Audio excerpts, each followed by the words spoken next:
हिंदी साहित्य में आइए सुनते हैं मुंशी प्रेमचंद्र द्वारा रचित प्रायश्चित। दफ्तर में जरा देर से आना अफसरों की शान है। जितना ही बड़ा अधिकारी होता है उतनी ही देर से आता है और उतने ही सवेरे जाता भी है। चपरासी की हाजिरी 24 घंटे की। वह छुट्टी पर भी नहीं जा सकता। अपना एवज देना पड़ता है। खैर, जब बरेली जिला बोर्ड के हेड क्लर्क बाबू मदारी लाल 11 बजे दफ्तर आए, तब मानो दफ्तर नींद से जाग उठा। चपरासी ने दौड़कर पैर गाड़ी ली, अर्दली ने दौड़कर कमरे की चीख उठा दी और जमादार ने डाक की किस्त मेज पर लाकर रख दी। मदारी लाल ने पहला ही सरकारी लिफाफा खोला था कि उनका रंग फक पड़ गया। वे कई मिनट तक आश्चर्यचकित हालत में खड़े रहे, मानो सारी ज्ञानेंद्रियां शिथिल हो गई हों। उन पर बड़े बड़े आघात हो चुके थे, पर इतने बदहवास वे कभी न हुए थे। बात यह थी कि बोर्ड के सेक्रेटरी की जो जगह 1 महीने से खाली थी, सरकार ने सुबोध चंद्र को वह जगह दी थी और सुबोध चंद्र वह व्यक्ति था जिसके नाम ही से मदारी लाल को घृणा थी। वह सुबोध चंद्र जो उनका सहपाठी था, जिस जग देने को उन्होंने कितनी ही चेष्टा की पर कभी सफल न हुए थे, वही सुबोध आज उनका अफसर होकर आ रहा था। सुबोध की इधर कई सालों से कोई खबर न थी। इतना मालूम था कि वह फौज में भर्ती हो गया था। मदारी लाल ने समझा था वही मर गया होगा, पर आज वह मानो जी उठा और सेक्रेटरी होकर आ रहा था। मदारी लाल को उसकी मातहती में काम करना पड़ेगा, इस अपमान से तो मर जाना कहीं अच्छा था। सुबोध को स्कूल और कॉलेज की सारी बातें अवश्य ही याद होंगी। मदारी लाल ने उसे कॉलेज से निकलवा देने के लिए कई बार मंत्र चलाए, झूठे आरोप किए, बदनाम किया। क्या सुबोध सब भूल गए होंगे? नहीं, कभी नहीं। वह आते ही पुरानी कसर निकालेगा। मदारी बाबू को अपनी प्राण रक्षा का कोई उपाय न सूझता था। मदारी और सुबोध के ग्रहों में ही विरोध था। दोनों एक ही दिन एक ही शाला में भर्ती हुए थे और पहले ही दिन से दिल में ईर्ष्या और देश की वह चिंगारी पड़ गई जो आज 20 वर्ष बीतने पर भी न बुझी थी। सुबोध का अपराध यही था कि वह मदारी लाल से हर एक बात में बड़ा हुआ था। डील डौल, रंग रूप, रीति व्यवहार, विद्या बुद्धि, ये सारे मैदान उसके हाथ थे। मदारी लाल ने उसका यह अपराध कभी क्षमा नहीं किया। सुबोध 20 वर्ष तक निरंतर उनके हृदय का कांटा बना रहा। जब सुबोध डिग्री लेकर अपने घर चला गया और मदारी फेल होकर इस दफ्तर में नौकर हो गए, तब उनका चित्त शांत हुआ। किंतु जब यह मालूम हुआ कि सुबोध बसरे जा रहा है, तब तो मदारी लाल का चेहरा खिल उठा। उनके दिल से वह पुरानी फांस निकल गई। पर हाँ, हतभाग्य, आज वह पुराना नासूर सतगुण तीस और जलन के साथ खुल गया। आज उनकी किस्मत सुबोध के हाथ में थी। ईश्वर इतना अन्यायी, विधि इतना कठोर। जब जरा चित्त शांत हुआ, तब मदारी ने दफ्तर के क्लर्कों को सरकारी हुक्म सुनाते हुए कहा, अब आप लोग जरा हाथ पांव संभाल कर रहिएगा। सुबोध चंद्र वे आदमी हैं जो भूलों को क्षमा न करें। एक क्लर्क ने पूछा, क्या बहुत सख्त हैं? मदारी लाल ने मुस्कुराकर कहा, वह तो आप लोगों को 2-4 दिन में ही मालूम हो जाएगा। मैं अपने मुंह से किसी की क्यों शिकायत करूं? बस चेतावनी दे दी कि जरा हाथ पांव संभाल कर रहिएगा। आदमी योग्य है, पर बड़ा ही क्रोधी, बड़ा ही दंभी। गुस्सा तो उसकी नाक पर रहता है। खुद हजारों हजम कर जाए और डकार तक न ले, पर क्या मजाल कि कोई माथत एक कौड़ी भी हजम करने पाए। ऐसे आदमी से ईश्वर ही बचाए। मैं तो सोच रहा हूं कि छुट्टी लेकर घर चला जाऊं। दोनों वक्त घर पर हाजिरी बजानी होगी। आप लोग आज से सरकार के नौकर नहीं, सेक्रेटरी साहब के नौकर हैं। कोई उनके लड़के को पढ़ाएगा, कोई बाजार से सौदा सुलूक लाएगा और कोई उन्हें अखबार सुनाएगा, और चपरासियों के तो दर्शन भी नहीं होंगे। इस प्रकार सारे दफ्तर को सुबोध चंद्र की तरफ से भड़काकर मदारी लाल ने अपना कलेजा ठंडा किया। इसके 1 सप्ताह बाद सुबोध चंद्र गाड़ी से उतरे। तब स्टेशन पर दफ्तर के सब कर्मचारियों को हाजिर पाया। सब उनका स्वागत करने आए थे। मदारी लाल को देखते ही सुबोध लपक कर उनके गले से लिपट गए और बोले, तुम खूब मिले भाई, यहाँ कैसे आए? ओह, आज एक युग के बाद भेंट हुई। मदारी लाल बोले, यहाँ जिला बोर्ड के दफ्तर में हेड क्लर्क हूँ। आप तो कुशल से हैं? सुबोध, अजी मेरी न पूछो। बसरा, फ्रांस, मिस्र और न जाने कहाँ कहाँ मारा मारा फिरा। तुम दफ्तर में हो, यह बहुत ही अच्छा हुआ। मेरी तो समझ ही में न आता था कि कैसे काम चलेगा। मैं तो बिल्कुल कोरा हूँ, मगर जहाँ जाता हूँ मेरा सौभाग्य ही मेरे साथ ही जाता है। बसरे में सभी अफसर खुश थे। फ्रांस में भी खूब चैन किए। 2 साल में कोई 25,000 रुपये बना लिया और सब उड़ा दिया। वहां से आकर कुछ दिनों को ऑपरेशन दफ्तर में मटर गश्त करता रहा। यहाँ आया तब तुम मिल गए। ये लोग कौन है? मदारी के हृदय पर बर्छियां सी चल रही थी। दुष्ट 25,000 रुपये बसरे में कमा लाया, यहाँ कलम घिसते घिसते मर गए और 500 भी न जमा कर सके। बोले, कर्मचारी हैं, सलाम करने आए हैं। सुबोध ने उन सब लोगों से बारी बारी से हाथ मिलाया और बोला, आप लोगों ने व्यर्थ यह कष्ट किया, बहुत आभारी हूँ। मुझे आशा है कि आप सब सज्जनों को मुझसे कोई शिकायत न होगी। मुझे अपना अफसर नहीं, अपना भाई समझिए। आप सब लोग मिलकर इस तरह काम कीजिए कि बोर्ड की नेकनामी हो और मैं भी सुरखरू रहूं। आपके हेड क्लर्क साहब तो मेरे पुराने मित्र और लंगोटिया यार हैं। एक वाक्चातुर्य क्लर्क ने कहा, हम सब हुजूर के ताबेदार हैं, यथाशक्ति आपको असंतुष्ट न करेंगे, लेकिन आदमी ही है। अगर कोई भूल हो भी जाए तो हुजूर हमें क्षमा करेंगे। सुबोध ने नम्रता से कहा, यही मेरा सिद्धांत है और हमेशा से यही सिद्धांत रहा है। जहां रहा मातहतों से मित्रों का सा बर्ताव किया। हम और आप दोनों ही किसी तीसरे के गुलाम हैं। फिर रौब कैसा और कैसी अफसरशाही। हाँ, हमें नेक नियत के साथ अपना कर्तव्य पालन करना चाहिए। जब सुबोध से विदा होकर कर्मचारी लोग चले, तब आपस में बातें होने लगी। आदमी तो अच्छा मालूम होता है। हेड क्लर्क के कहने से तो ऐसा मालूम होता था कि सबको कच्चा ही खा जाएगा। पहले सभी ऐसे ही बातें करते हैं, ये दिखाने के दांत है। सुबोध को आए 1 महीना गुजर गया। बोर्ड के क्लर्क, अर्दली, चपरासी सभी उनके बर्ताव से खुश हैं। वह इतना प्रसन्नचित्त हैं, इतना नम्र है कि जो उनसे एक बार मिला है, सदैव के लिए उनका मित्र हो जाता है। कठोर शब्द तो उनकी जबान पर आता ही नहीं। इनकार को भी वह अप्रिय नहीं होने देता। लेकिन द्वेष की आंखों में गुण और भी भयंकर हो जाता है। सुबोध के ये सारे सद्गुण मदारी लाल की आंखों से खटकते रहते थे। उसके विरुद्ध कोई न कोई गुप्त षड्यंत्र रचते ही रहते थे। पहले कर्मचारियों को भड़काना चाहा, असफल हुए। बोर्ड के मेंबरों को भड़काना चाहा, मुंह की खाई।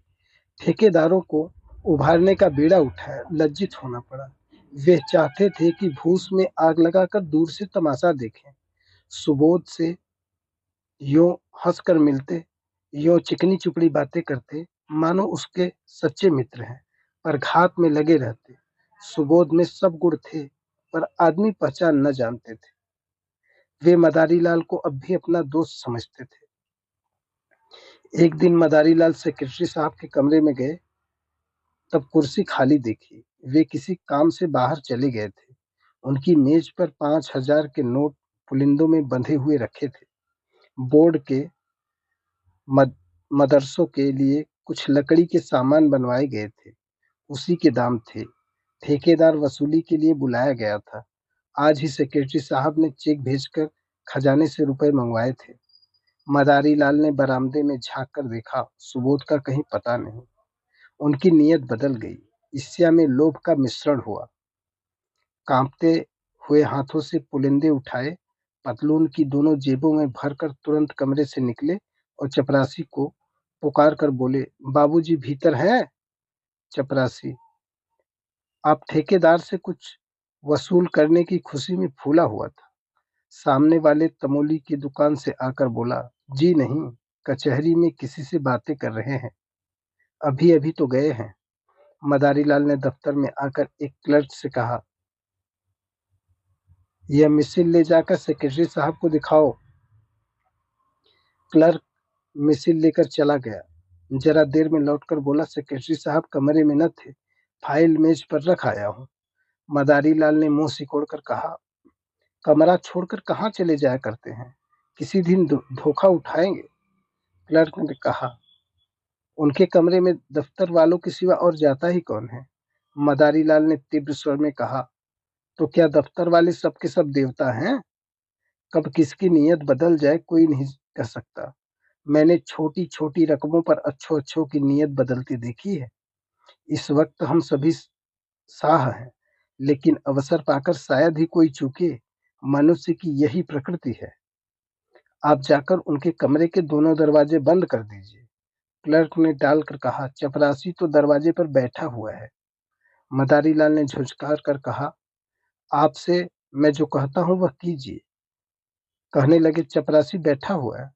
चपरासी कोई ऋषि है, मुनि है? चपरासी ही उड़ा दिया तो आप उसका क्या कर लेंगे? जमानत भी है तो 300 की। यहाँ एक एक कागज लाखों का है। यह कहकर मदारीलाल खुद उठे और दफ्तर के द्वार दोनों तरफ से बंद कर दिए। जब चित्त शांत हुआ तब नोटों की पुलिंदी जेब से निकालकर एक अलमारी में कागजों के नीचे छिपा कर रख दिए। फिर आकर अपने काम में व्यस्त हो गए। सुबोध चंद कोई घंटे भर में लौटे तब उनके कमरे का द्वार बंद था। दफ्तर में आकर मुस्कुराते हुए बोले, मेरा कमरा किसने बंद कर दिया है भाई? क्या मेरी बेदखली हो गई? मदारीलाल ने खड़े होकर मृदु तिरस्कार दिखाते हुए कहा, साहब गुस्ताखी माफ हो। आप जब कभी बाहर जाएं, चाहे एक ही मिनट के लिए क्यों न जाएं, तब दरवाजा बंद कर दिया करें। आपकी मेज पर रुपए पैसे और सरकारी कागज पत्र बिखरे पड़े रहते हैं। न जाने किस वक्त किसकी नीयत बदल जाए। मैंने अभी सुना कि आप कहीं गए हैं। जब दरवाजे बंद कर दिए, सुबोध चंद द्वार खोलकर कमरे में गए और सिगार पीने लगे। मेज पर नोट रखे हुए हैं, इसकी खबर ही न थी। सहसा ठेकेदार ने आकर सलाम किया। सुबोध कुर्सी से उठ बैठे और बोले, तुमने बहुत देर कर दी, तुम्हारा ही इंतजार कर रहा था। 10 ही बजे रुपए मंगवा लिए थे। रसीद लिखवा लाए हो ना? ठेकेदार, हुजूर रसीद लिखवा लाया हूँ। सुबोध, तो अपने रुपए ले जाओ। तुम्हारे काम में मैं बहुत खुश नहीं हूँ। लकड़ी तुमने अच्छी नहीं लगाई और काम में सफाई भी नहीं है।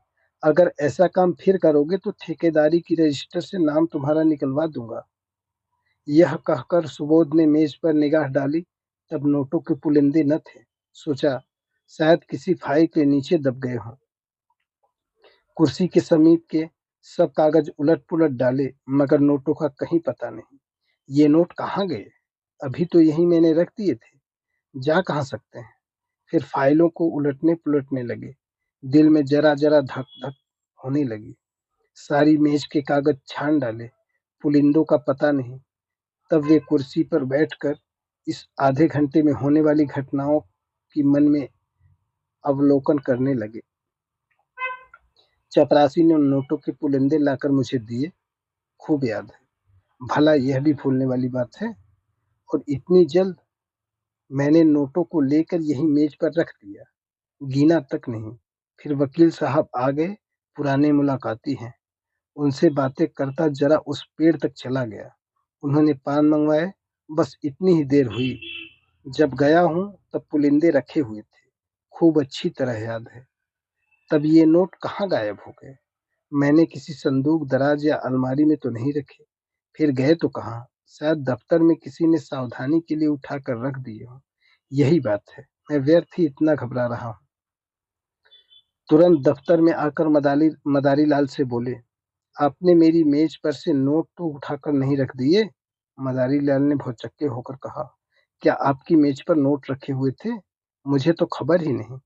अभी पंडित सोहनलाल एक फाइल लेकर गए थे, तब आपको कमरे में न देखा। जब मुझे मालूम हुआ कि आप किसी से बातें करने चले गए हैं, तब दरवाजे बंद करा दिए। क्या कुछ नोट नहीं मिल रहे हैं? सुबोध आंखें फैलाकर बोले, अरे साहब, पूरे 5,000 हैं। अभी अभी चेक भुनवा कर लाया हूँ। मदारी लाल ने सिर पीट कर कहा, पूरे 5,000? हे भगवान, आपने मेज पर खूब देख लिया है। अजी 15 मिनट से तलाश कर रहा हूँ। चपरासी से पूछ लिया कि कौन कौन आया था? आइए जरा आप लोग भी तलाश कीजिए, मेरे तो होश उड़े हुए हैं। सारा दफ्तर सेक्रेटरी साहब के कमरे की तलाशी लेने लगा। मेज, अलमारियां, संदूक सब देखे गए। रजिस्टरों के वर्क उलट पुलट कर देखे गए, मगर नोटों का कहीं पता नहीं। कोई उड़ा ले गया। अब इसमें कोई सुबह न हो था। सुबोध ने एक लंबी सांस ली और कुर्सी पर बैठ गए। चेहरे का रंग फक हो गया था, जरा सा मुंह निकल आया। इस समय कोई उन्हें देखता तो समझता कि महीनों से बीमार है। मदारी लाल ने सहानुभूति दिखाते हुए कहा, गजब हो गया। और क्या, आज तक कभी ऐसा अंधेर न हुआ था। मुझे यहाँ काम करते 10 साल हो गए, कभी धेले की चीज भी गायब न हुई। मैं आपको पहले दिन सावधान कर देना चाहता था कि रुपए पैसे के विषय में होशियार रहिएगा, मगर सुदनी थी, ख्याल न रहा। जरूर बाहर से कोई आदमी आया और नोट उड़ाकर गायब हो गया। चपरासी का यही अपराध है कि उसने किसी को कमरे में जाने ही क्यों दिया। वह लाख कसम खाए कि बाहर से कोई नहीं आया, लेकिन मैं इसे मान नहीं सकता। यहाँ से तो केवल पंडित सोहनलाल एक फाइल लेकर गए थे, मगर दरवाजे ही से झांक कर चले आए। सोहनलाल ने सफाई दी, मैंने तो अंदर कदम ही नहीं रखा साहब। अपने जवान बेटे की कसम खाता हूँ, जो अंदर कदम रखा ही भी हो। मदारी लाल ने माथा सिकोड़कर कहा, आप व्यर्थ में कसम खाते हैं। कोई आपसे कुछ कहता है? सुबोध के कान में, बैंक में कुछ रुपए हों तो निकाल कर ठेकेदार को दे दीजिए, वरना बड़ी बदनामी होगी। नुकसान तो हो ही गया, अब उसके साथ अपमान क्यों? सुबोध ने करुण स्वर में कहा, बैंक में मुश्किल से 200-400 रुपए होंगे भाईजान।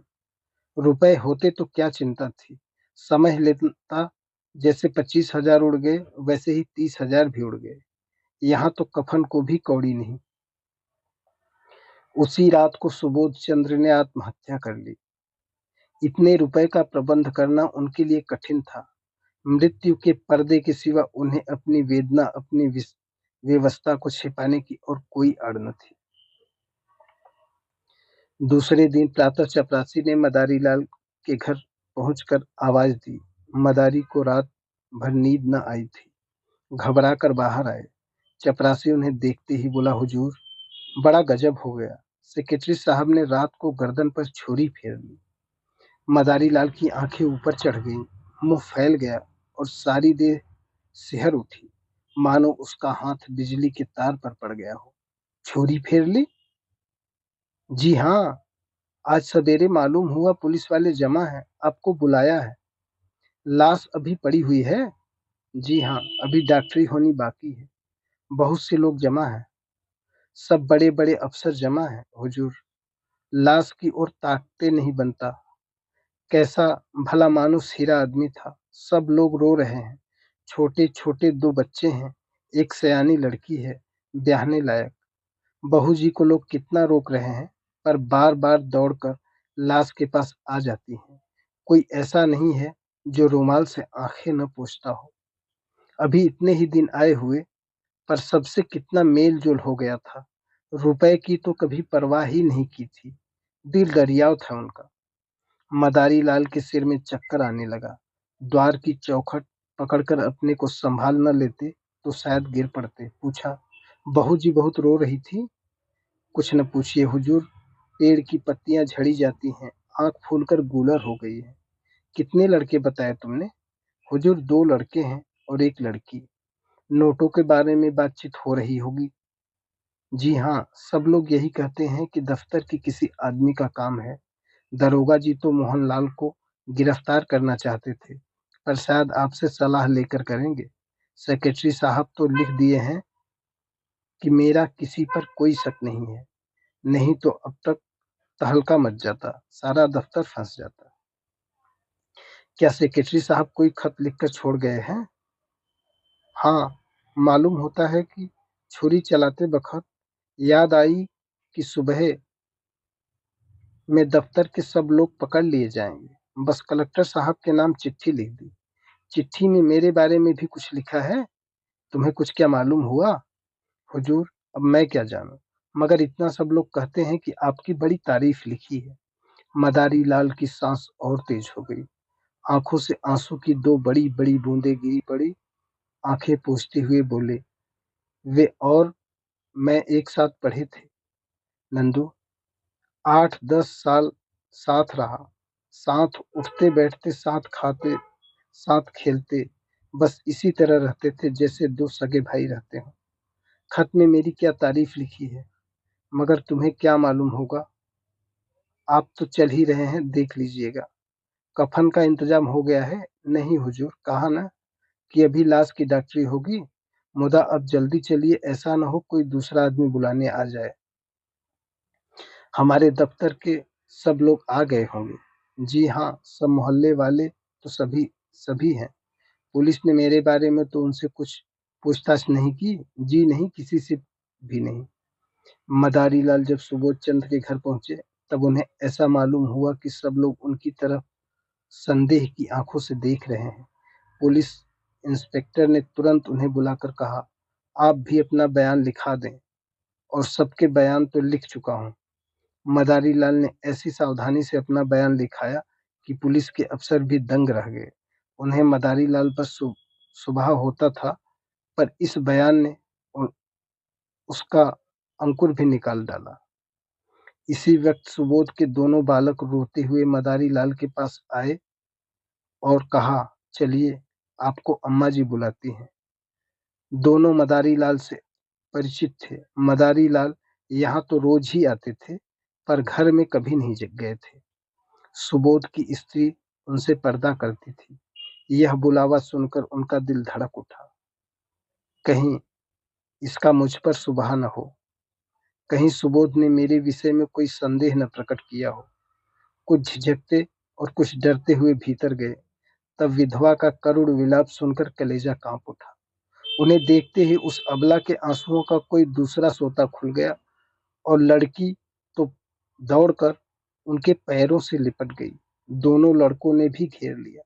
मदारी लाल को उन तीनों की आंखों में ऐसी अथाह वेदना, ऐसी विदारक याचना भरी हुई मालूम हुई कि वे उनकी ओर देख न सके। उनकी आत्मा उन्हें धिक्कारने लगी। जिन बेचारों को उन पर इतना विश्वास, इतना भरोसा, इतनी आत्मीयता, इतना स्नेह था, उन्हीं की गर्दन पर उन्होंने छुरी फेरी। उन्हीं के हाथों यह भरा पूरा परिवार धूल में मिल गया। इन असहायों का अब क्या हाल होगा? लड़की का विवाह करना है, कौन करेगा? बच्चों के लालन पालन का भार कौन उठाएगा? मदारी लाल को इतनी आत्मग्लानि हुई कि उनके मुंह से तसल्ली का एक शब्द भी न निकला। उन्हें ऐसा जान पड़ा कि मेरे मुख में कालिख पुती हुई है। मेरा कद कुछ छोटा हो गया है। उन्होंने जिस वक्त नोट उड़ाए थे, उन्हें गुमान भी न था कि उसका यह फल होगा। वे केवल सुबोध की जांच करना चाहते थे, उनका सर्वनाश करने की इच्छा न थी। शोकातुर विधवा ने सिसकते हुए कहा, भैया जी, हम लोगों को वे मझधार में छोड़ गए। अगर मुझे मालूम होता कि मन में यह सब बात ठान चुके हैं, तो अपने पास जो कुछ था वह सब उनके चरणों में रख देती। मुझसे तो वे यही कहते रहे कि कोई न कोई उपाय हो जाएगा। आप ही के मार्फत वे कोई महाजन ठीक करना चाहते थे। आपके ऊपर उन्हें कितना भरोसा था कि हम कह नहीं सकते। मदारी लाल को ऐसा मालूम हुआ कि कोई उनके हृदय पर नस्तर चला रहा है। उन्हें अपने कंठ में कोई चीज फंसी हुई जान पड़ती थी। रामेश्वरी ने फिर कहा, रात सोए तब खूब हंस रहे थे, रोज की तरह दूध पिया, बच्चों को प्यार किया, थोड़ी देर हारमोनियम बजाया और तब कुल्ला करके लेटे। कोई ऐसी बात न थी जिससे लेस मात्र भी संदेह होता। मुझे चिंतित देखकर बोले, तुम व्यर्थ घबराती हो। बाबू मदारी लाल से मेरी पुरानी दोस्ती है। आखिर वह किस दिन काम आएंगे? मेरे साथ के खेले हुए हैं। इन नगर में उनका सबसे परिचय है। रुपयों का प्रबंध आसानी से हो जाएगा। फिर न जाने कब मन में यह बात समाई। मैं नसीबों की जली ऐसी सोई कि रात को मिनकी तक नहीं। क्या जानती थी कि वे अपनी जान पर खेल जाएंगे? मदारी लाल को सारा विश्व आंखों में तैरता हुआ मालूम हुआ। उन्होंने बहुत जब्त किया, मगर आंसुओं के प्रभाव को न रोक सके। रामेश्वरी ने आंखें पोंछकर फिर कहा, भैया जी, जो कुछ होना था वह तो हो चुका, लेकिन आप उस दुष्ट का पता जरूर लगाइएगा जिसने हमारा सर्वनाश कर दिया। यह दफ्तर ही के किसी आदमी का काम है। वे तो देवता थे, मुझसे यही कहते रहे कि मेरा किसी पर कोई संदेह नहीं है, पर है यह किसी दफ्तर वाले का ही काम। आपसे केवल इतनी विनती करती हूँ कि उस पापी को बचकर न जाने दीजिएगा। पुलिस वाले शायद कुछ रिश्वत लेकर उसे छोड़ दें। आपको देखकर उनका यह हौसला न होगा। अब हमारे सिर पर आपके सिवा कौन है? किससे अपना दुख कहें? लाश की यह दुर्गति होनी थी, हुई भी। मदारी लाल के मन में एक बार ऐसा उबाल उठा कि सब कुछ खोल दें, साफ कह दें, मैं ही वह दुष्ट हूँ, वह अधम हूँ, वह पापी हूँ। विधवा के पैरों पर गिर पड़े और कहें, वही छुरी इस हत्यारे की गर्दन पर भी फेर दो। पर जबान न खुली। इसी दशा में बैठे बैठे उनके सिर में ऐसा चक्कर आया कि वह जमीन पर गिर पड़े। तीसरे पहर लाश की परीक्षा समाप्त हुई। अर्थी जलाशय की ओर चली। सारा दफ्तर, सारे हुक्मरान और हजारों आदमी साथ थे। दाह संस्कार लड़कों को करना चाहिए था, पर लड़के नाबालिग थे, इसलिए विधवा चलने को तैयार हो रही थी कि मदारी लाल ने जाकर कहा, बहू जी, यह संस्कार मुझे करने दो। तुम क्रिया पर बैठ जाओगी तो बच्चों को कौन संभालेगा? सुबोध मेरे भाई थे। जिंदगी में उनके साथ कुछ सलूक न कर सका। अब जिंदगी के बाद मुझे दोस्ती का कुछ हक अदा कर लेने दो। आखिर मेरा भी तो उन पर कुछ हक था। रामेश्वरी ने रोकर कहा, आपको भगवान ने बड़ा उदार हृदय दिया है भैया। नहीं तो मरने पर कौन किसको पूछता है। दफ्तर के और लोग तो आधी आधी रात तक हाथ बांधे खड़े रहते थे। झूठों बात पूछने तक न आए कि जरा ढांढस बढ़े। मदारी लाल ने दाह संस्कार किया। 13 दिन का क्रिया पर बैठे। 13वें दिन पिंडदान हुआ। ब्राह्मणों ने भोजन किया, भिखारियों को अन्नदान दिया, मित्रों की दावत हुई, और यह सब कुछ मदारी लाल ने अपने खर्च से किया। रामेश्वरी ने बहुत कहा कि आपने जितना किया उतना ही बहुत है। अब मैं आपको और जेरबार नहीं करना चाहती। दोस्ती का हक इससे ज्यादा और कोई क्या अदा करेगा? मगर मदारी लाल ने एक न सुनी। सारे शहर में उनके यश की धूम मच गई। मित्र हो तो ऐसा। 16वें दिन विधवा ने मदारी लाल से कहा, भैया जी, आपने हमारे साथ जो उपकार और अनुग्रह किया है, उनके उनसे हम मरते दम तक ऋणी रहेंगे।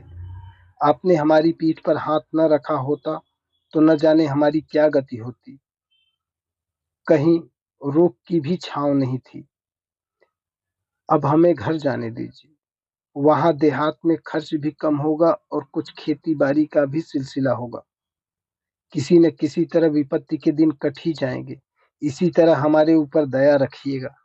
मदारी लाल ने पूछा, घर पर कितनी जायदाद है? रामेश्वरी, जायदाद क्या है, एक कच्चा मकान है और 10-12 बीघे काश्तकारी है।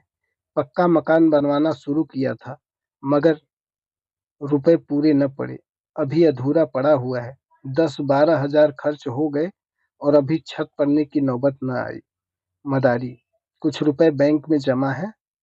यह सब खेती ही के से का सहारा है। विधवा, जमा तो एक पाई भी नहीं है भैया। उनके हाथों में रुपए रहने ही नहीं पाते थे। बस वही खेती का सहारा है। मदारी, तो उन खेतों में इतनी पैदावार हो जाती है कि लगान भी अदा कर लो और तुम लोगों का गुजर बसर भी हो जाए।